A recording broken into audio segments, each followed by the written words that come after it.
नमस्कार। कभी सोचा है कि उबासी इतनी फैलती क्यों है? मतलब ये एक ऐसी चीज है जो सिर्फ देखने से या कभी-कभी तो सोचने भर से आ जाती है।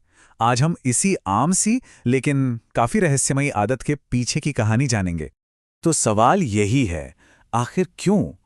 क्यों एक की उबासी देखकर दूसरे को भी आने लगती है? चलिए इस बड़े ही दिलचस्प सवाल की गहराई में उतरते हैं। देखिए, इस चीज को कहते हैं संक्रामक उबासी। और हाँ, ये सिर्फ बोरियत की निशानी बिल्कुल नहीं है। अरे, इसके पीछे तो एक बहुत ही गहरा विज्ञान छुपा हुआ है। तो ये संक्रामक उबासी आखिर है क्या भला? असल में ये एक कह सकते हैं कि एक बड़ी ही कॉम्प्लेक्स बायोलॉजिकल और सोशल रिएक्शन है। ये इसलिए होती है क्योंकि हमारा दिमाग यूं समझिए कि दूसरों की नकल करने के लिए ही बना है, वो भी ऑटोमेटिकली। ये सारा खेल हमारे दिमाग के अंदर ही शुरू होता है। इसे हम दिमाग की गूंज या एक तरह का न्यूरल ऑटो पायलट भी कह सकते हैं। चलिए समझते हैं कि ये ऑटो पायलट काम कैसे करता है। इस पूरे खेल के जो असली हीरो हैं, वो हैं मिरर न्यूरॉन्स। अब ये क्या है? ये हमारे दिमाग के कुछ ऐसे खास सेल्स हैं जो तब भी एक्टिव होते हैं जब हम खुद कोई काम करते हैं, और तब भी जब हम किसी और को ठीक वही काम करते हुए देखते हैं। मतलब ये दिमाग के आईने की तरह हैं जो सामने वाले की हरकत को रिफ्लेक्ट करते हैं। तो होता क्या है, जैसे ही किसी ने उबासी लेते हुए किसी को देखा, उसके मिरर न्यूरॉन्स फौरन एक्टिव हो जाते हैं और इससे एक ऐसी इच्छा पैदा होती है जिस पर कोई कंट्रोल नहीं होता। मतलब ये बिना सोचे समझे होती है। ये सिग्नल दिमाग के उस हिस्से तक पहुंचता ही नहीं जो सोच समझकर फैसला लेता है। तो मतलब साफ है, ये नकल जानबूझकर नहीं होती, ये तो बस हो जाती है। लेकिन रुकिए, ये कहानी सिर्फ एक ऑटोमेटिक रिफ्लेक्स की नहीं है।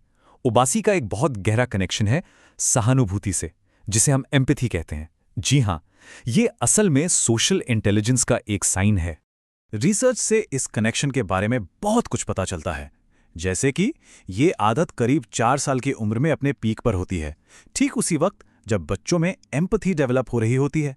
और ये भी देखा गया है कि दोस्तों या परिवार वालों को देखकर उबासी आने के चांस किसी अजनबी के मुकाबले कई कई ज्यादा होते हैं। इतना ही नहीं, जिन लोगों का एम्पैथी स्केल पर स्कोर हाई होता है, उनमें भी ये आदत ज्यादा पाई जाती है। ये चार्ट इस बात को बिल्कुल साफ कर देता है। देखिए जरा, परिवार और दोस्तों से इसका फैलाव कितना ज्यादा है और अजनबियों से कितना कम। साफ है कि हमारा सोशल कनेक्शन, हमारा आपसी रिश्ता यहाँ एक बहुत बड़ा फैक्टर है। तो सवाल ये उठता है कि आखिर ये आदत हमें आई कहाँ से? इसका जवाब हमें शायद हमारे विकास की कहानी में मिलेगा। ये एक तरह का प्राचीन वार्निंग सिस्टम हो सकता है। जो एवोल्यूशनरी एक्सपर्ट्स हैं, उनका मानना है कि ये आदत एक ग्रुप को अलर्ट रखने के एक टूल की तरह डेवलप हुई। सोचिए, एक साथ उबासी लेने से पूरे ग्रुप का अलर्टनेस लेवल एक जैसा हो जाता था। ये किसी आने वाले खतरे का सिग्नल हो सकता था, जिससे सब मिलकर अपना बचाव कर पाते। और मजे की बात यह है कि ये सिर्फ हम इंसानों में ही नहीं होता।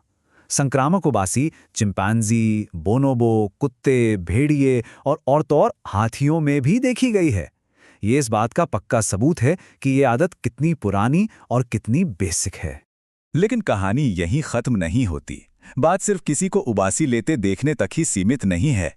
इसके कुछ ऐसे भी ट्रिगर्स हैं जो वाकई में हैरान कर देते हैं, जो हमारी आंखों से परे हैं। एक एक्सपेरिमेंट में क्या पाया गया जानते हैं? लगभग 49% लोगों को सिर्फ उबासी की आवाज सुनने से ही उबासी आ गई।